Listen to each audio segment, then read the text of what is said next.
And good afternoon, everyone out there. We don't see your faces, but we feel you in this ether space.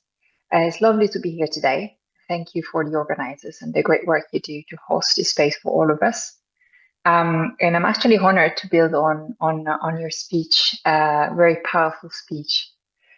And when I was suggested a title, I was like, the choice that changes everything, a new model for food safety.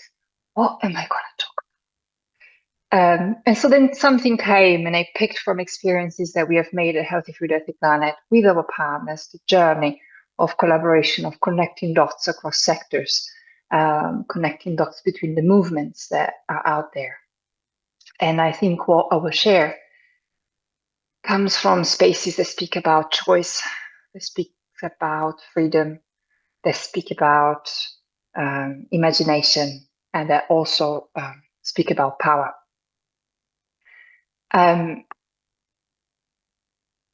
We don't often hear that the most powerful tool that we hold is the power of choice.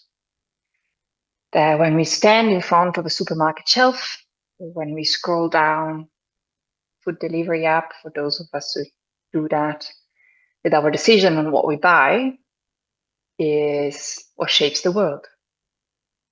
And yes, that choice does matter, but also there is something more uncomfortable there. And that is that the most important choices in our food systems are often not made at the checkout counter.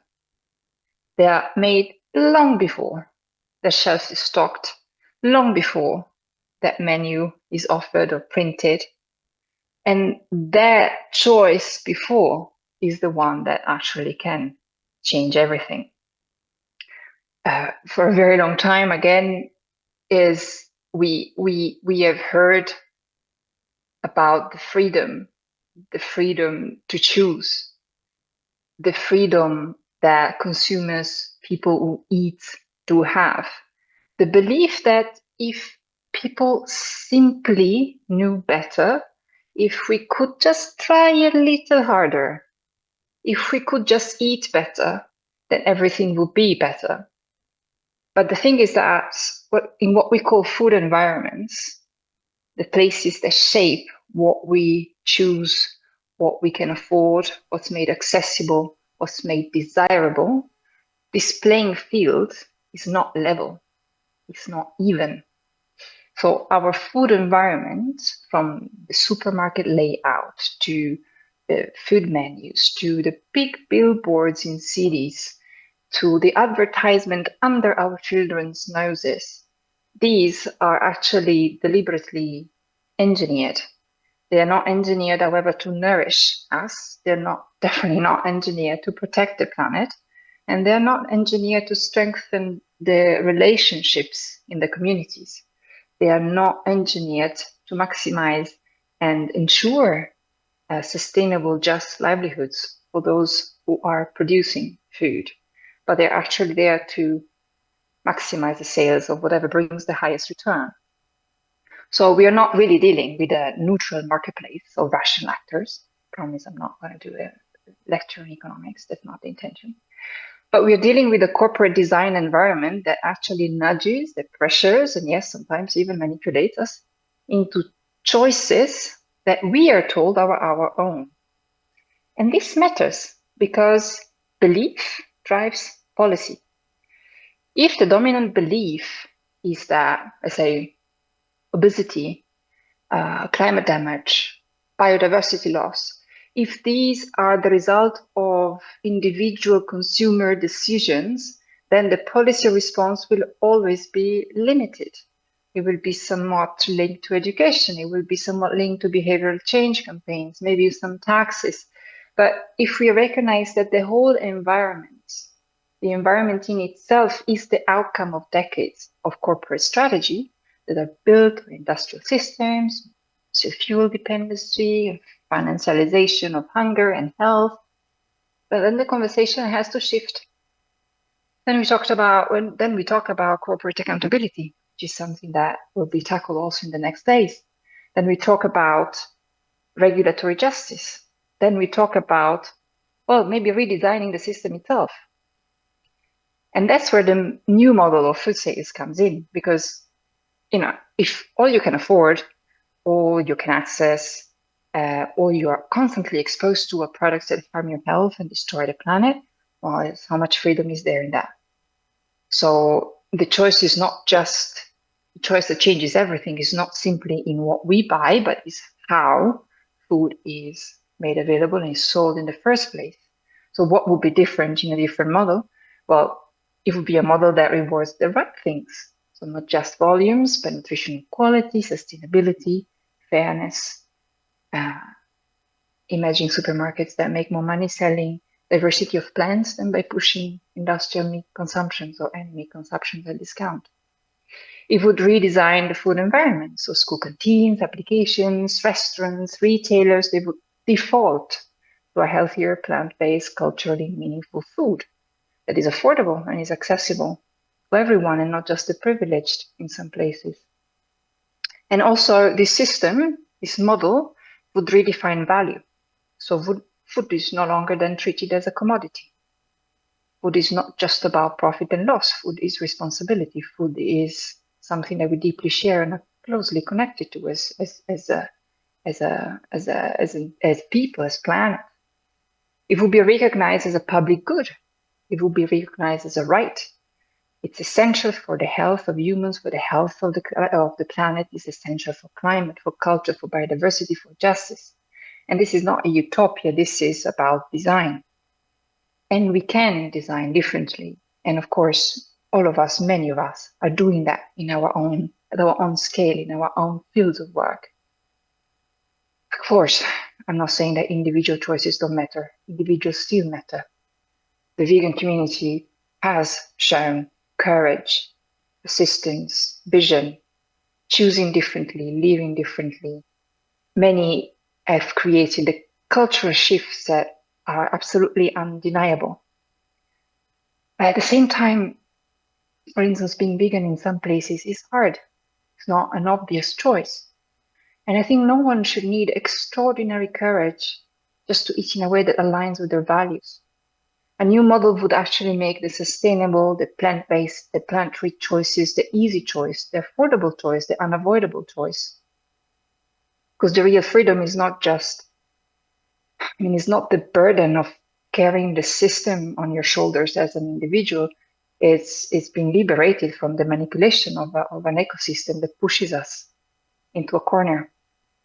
In the organization I work with, Healthy Food, Healthy Planet, we believe in connecting the dots, of what you were saying before, and between health and climate, diversity, biodiversity, justice, culture, corporate power. And when we connect the dots, one thing becomes clear: the food is not just about calorie, nutrients, taste, it's about power.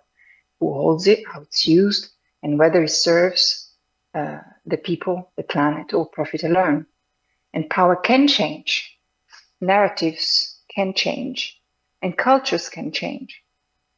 When we talk about power in food systems, it's easy to think of typically markets, money, political influence, but power is also cultural. Power is to define what's normal, what's desirable, and what's inevitable. And the history shows us that when the cultural narratives shift, policy, regulations, the ecosystem that makes healthy choices becomes easier, and it follows. Think of the tobacco industry. For decades, cigarettes were sold not just as products, but as symbols. Symbols of glamour, of freedom, even rebellion. Entire generations have been persuaded that smoking was not just something that is more than acceptable, but something to aspire to. And the tobacco industry fought to protect the narrative tooth and nail. And, they put everything they had in it. They sponsored doctors, shaped research, advertised on television, placed cigarettes in the hand of, superstars. And then the story began to crack. It began to crack when the community started telling the truth about the actual impact on health. That the public campaigns started exposing the harmful effects of it, that exposed the manipulation of the industries. And then slowly but slowly, the beliefs that smoking was normal gave away to the recognition that it was harmful, it was addictive, And it was actually aggressively marketed. And the cultural shift made possible the political one. Advertising bans, warning labels, smoking-free laws, taxation. And I think none of that would actually have been politically possible if the dominant narrative, smoking is glamorous and is fantastic, it's freedom, had not been undermined, challenged, and changed in the first place. We are seeing it elsewhere too. Fossil fuel industry symbolized progress, growth. Modernity is now increasingly a symbol of pollution, destruction, stranded assets, and the plastics, for instance, also a symbol of convenience, of modernity and hygiene. So it's a symbol of waste, toxicity, and the mess we are in. The narratives change, beliefs can shift, and then with these, the landscape of power can begin to move.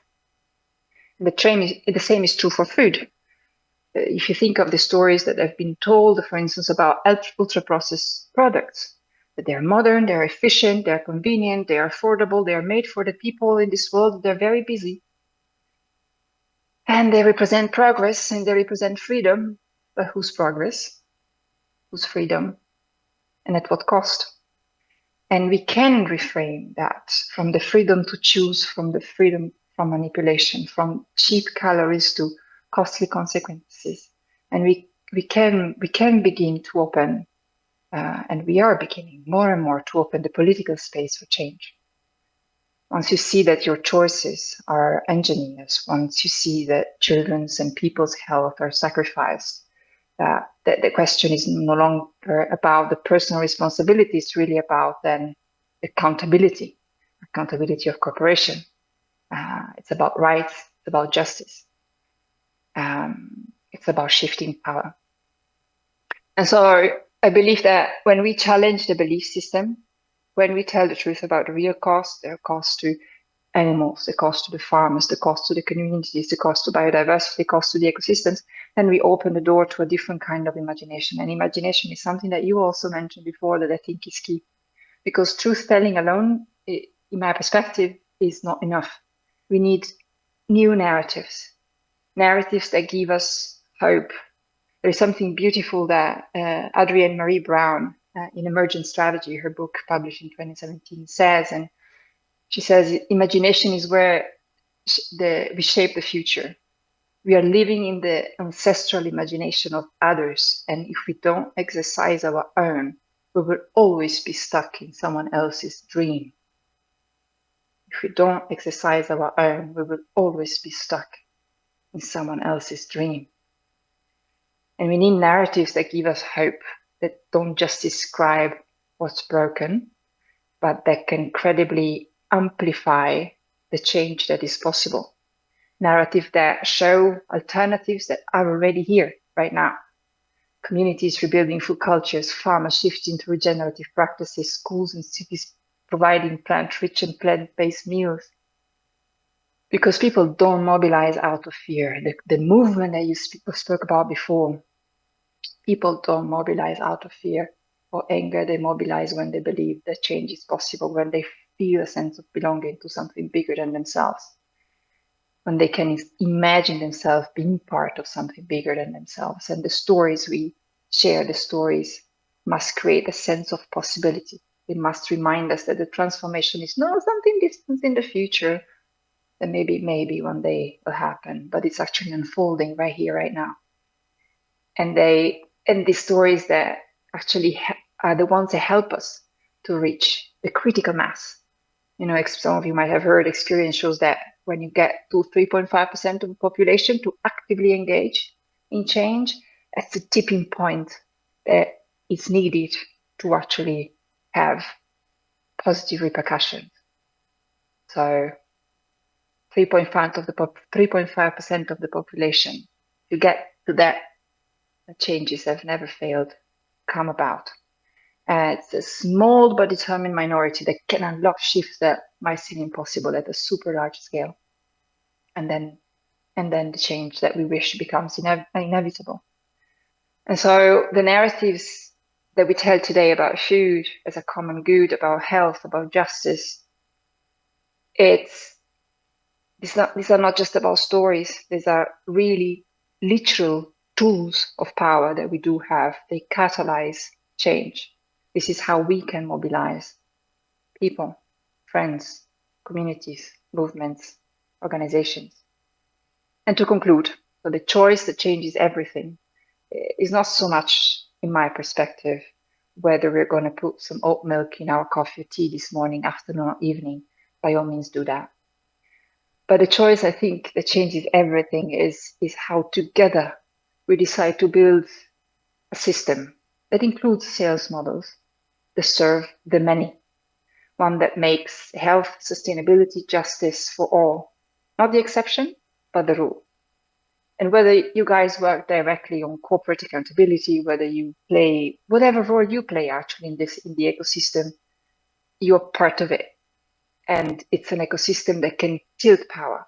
We are an ecosystem that can tilt power, shift narratives, and create the collective choice that truly will change everything.